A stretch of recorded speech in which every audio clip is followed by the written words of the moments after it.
Ontem eu tava numa festa, à noite, e era uma festa muito boa, né? Muito pessoas ali maravilhosas.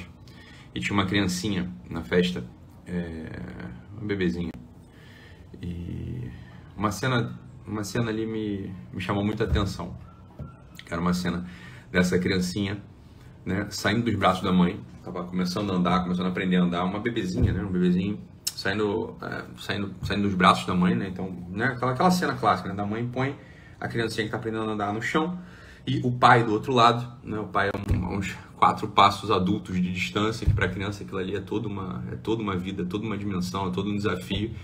E ela solta, né, a criança, e a criança vai andando, né, vai andando até o pai e cai uma vez, se desequilibra, para, né, naquela rodopiadinha, volta, firma o pezinho, né, se equilibra e continua andando, e quando chega meio que se joga assim, né, no pai, o pai pega e dá um abraço, levanta ela e dá um beijo. Maravilha, né, maravilha. Olha, esse é um pouco o desenho da nossa vida. A gente sai de um certo lugar de amor e pretende chegar no outro lugar de amor. O que a gente faz nesse ínterim, o que a gente faz nesse percurso, o que a gente faz nesse tempo é o que define a nossa vida. O que acontece é que muita gente anda hoje pelo mundo com um tipo de veneno no meio do peito. Um veneno no meio do peito. Um veneno chamado arrependimento. Sobretudo no arrependimento das coisas que não foram feitas ainda. Esse arrependimento, né, essa coisa que envenena o coração dos outros é o que paralisa. As pessoas que têm arrependimento são as pessoas que em geral estão olhando mais para si. Estão olhando para aquilo que achavam que podiam ter conquistado. Estão olhando para aquilo que achavam que mereciam. Estão olhando para aquele amor que não receberam. Estão olhando para aquele aplauso que não receberam. Estão olhando para aquela recompensa que não conquistaram. Estão olhando para si. Então, esse arrependimento, que na verdade é uma das tônicas dessa geração, é uma das coisas que mais define o coração das pessoas que vivem nesse nosso tempo, é um verdadeiro veneno. E é o sintoma de uma falta da esperança. É o sintoma de estarem fechados, definitivamente fechados para esse sopro do amor, que olha, o sopro do amor ele empurra a gente de um lugar e puxa a gente para outro lugar. A gente caminha desde uma origem até uma outra origem. Preste atenção, pai e mãe, o pai e a mãe, eles são a origem daquela criancinha. Tanto o pai quanto a mãe são a origem aquela criancinha vem dos dois. E ela caminha de um para outro porque confia.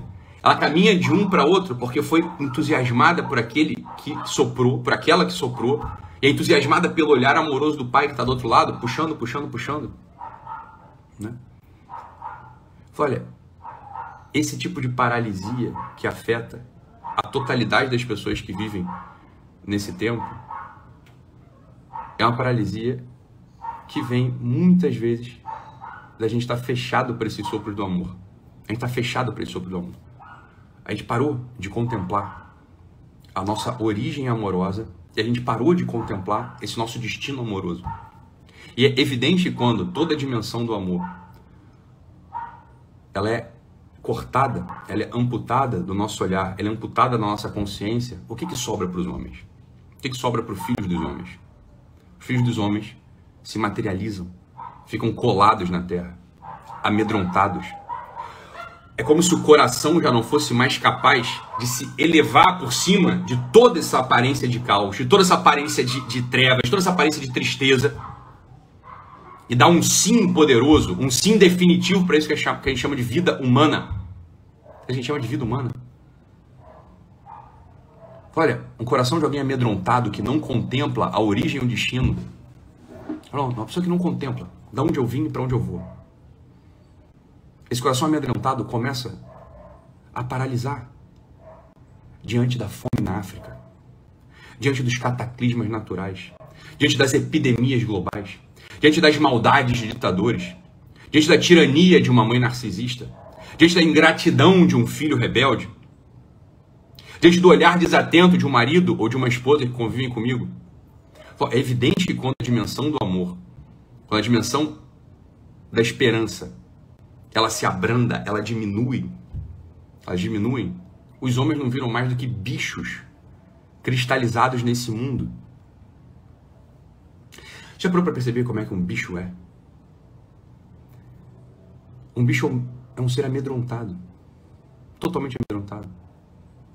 Um bicho que não é amestrado, um bicho da savana, um bicho selvagem, ele é amedrontado, ele tem medo. Você vai chegar próximo de um sagui, né? Ele foge. Você vai chegar próximo de um passarinho na sua janela, ele foge. Você vai chegar próximo de um peixe no mar, ele foge. Os bichos eles são amedrontados porque eles não contemplam uma coisa chamada dimensão do amor. Eles não foram feitos para o amor. Eles foram feitos para uma função específica nesse mundo. O amor é a capacidade que a gente tem de transcender essa matéria, de contemplar a origem e o fim da nossa existência, de contemplar o sofrimento real que existe nos seres humanos, num e no outro ser humano. Mas é claro que quando a gente vive uma vida materializada nesse mundo, materializada nesse tempo, a gente é incapaz desses atos. E a consequência é a seguinte, a próxima consequência é a gente ser escravizado pelas bananinhas que dão pra gente. A gente ser escravizado pelo punhado de milho que dão pra gente. A gente ser escravizado pelos apelos materiais mais estúpidos. Quando a gente pega, por exemplo, né, uma bananinha e oferece para um sagui, para um miquinho, o que ele faz? Aquele sagui que tinha medo da gente, ele vem para comer na nossa mão. Quando a gente joga um anzol com um camarãozinho, com uma minhoquinha, com um miolo de pão no lago, no mar, o que acontece com aquele peixe? Ele é fisgado. Ele tem a sua guelra trespassada por um arame e fica preso e condenado a viver num cativeiro. Esse é o destino dos animais. Esse é o destino de muitas almas nesse tempo. Viver amedrontado. E a consequência daquele que tem medo, porque é bicho, porque é materializado, a consequência seguinte é viver num cativeiro, é viver tiranizado. Esse, miseravelmente, é o destino do nosso tempo. Porque as pessoas têm medo de se arrepender. As pessoas estão envenenadas por essa poção chamada arrependimento genérico. Aquele arrependimento verdadeiro de uma traição cometida com um amigo, uma traição cometida contra a biografia, uma traição cometida com alguém que eu amo, aquele arrependimento verdadeiro de não honrar a palavra dada para uma vida religiosa que eu prometi, aquele arrependimento verdadeiro, bem, esse é raro. Esse é raro. Há um arrependimento vulgar no coração de todo homem. Um arrependimento vulgar no coração de todo homem. Esse arrependimento vulgar, ele se opõe claramente, ele é diametralmente oposto a esse coração inflamado por um fogo que deseja tocar todos os recantos da terra, iluminando todos os recantos da terra com a luz do amor, com a luz da esperança. Essa é a missão do homem.